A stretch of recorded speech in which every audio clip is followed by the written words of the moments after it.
Grozny, police waged hours-long gun battles with Islamic militants who attacked Chechnya's capital on Thursday, leaving at least 20 people dead and underscoring Russia's vulnerability, just as Russian President Vladimir Putin used patriotic and religious imagery in his State of the Nation address to defend his standoff with the West. The clashes in Grozny, the city's biggest in years, dented a carefully nurtured image of stability created by Chechnya's Kremlin-backed strongmen after two separatist conflicts. The new violence raised fears of more attacks in Chechnya and widening unrest in the rest of Russia's volatile North Caucasus region. The Caucasus Center website, a mouthpiece for Islamic militant groups operating in the North Caucasus, carried a link to a video message by an individual claiming responsibility for the attack. The man in the video said he was operating on orders from Emir Kamst, reportedly an Omdega of Chechen warlord Aslan Butakayev. The claim could not immediately be verified. The insurgents in Chechnya and other Caucasus regions want to create an independent state governed by their strict interpretation of Islamic law. Some Caucasus militants have traveled to Syria and Iraq to join up with the Islamic State group. ISIS vowed to launch attacks in Russia, but there have been no indications to date that it has followed through. The fighting in Grozny began about 1 am when roughly 10 gunmen riding in 3 cars fired on traffic police who had stopped them for a check, killing 3 officers. Some of the militants then holed up in a nearby office building and exchanged gunfire with police who quickly cordoned the area. The battle left the 10-story press house, which housed local media offices, gutted by a blazing fire that also spread to a nearby street market. Some gunmen fled to an empty school nearby. It took police more than 12 hours to kill 10 militants, according to Russian authorities, who also reported that 10 officers were killed and 28 wounded. Russian state television showed video footage of police officers firing automatic weapons and grenade launchers at the 3-story school, its windows left shattered and charred. The gun battles were still raging when Putin began delivering his address in an ornate Kremlin hall, and the Russian leader sought to cast the violence as a legacy of what he described as foreign support for Chechnya-based insurgents in the past. We remember high-level receptions for terrorists dubbed as fighters for freedom and democracy, he said. While Putin stopped short of directly blaming the West, his statement clearly referred to Western criticism of heavy-handed Russian tactics during 2 separatist wars in the region.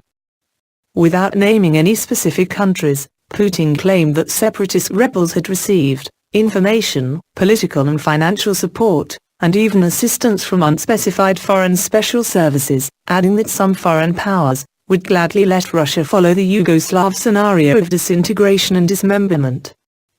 Putin has used such rhetoric more frequently since the Ukrainian crisis, which strained Russian-West ties to a degree unseen since the height of the Cold War. In his hour-long speech before a fawning crowd of senior officials and lawmakers, Putin accused the West of provoking the Ukrainian crisis to contain and weaken Russia. He described the standoff as our battle for Russia's survival. If for some European countries national pride is a long-forgotten concept and sovereignty is too much of a luxury, true sovereignty for Russia is absolutely necessary for survival, he said. Putin defended the annexation of Ukraine's Black Sea Peninsula of Crimea as a move to protect Russia's spiritual roots, noting that Prince Vladimir, who converted the Kievan to Christianity, was baptized in Crimea. He argued that Crimea has sacral importance for Russia, like the Temple Mount in Jerusalem for the followers of Islam and Judaism. On a defiant note, Putin warned that Moscow will not stand down in an argument with the hypocritical West, which he said hurt itself with anti-Russian sanctions. It's pointless to talk to Russia from a position of force, he said.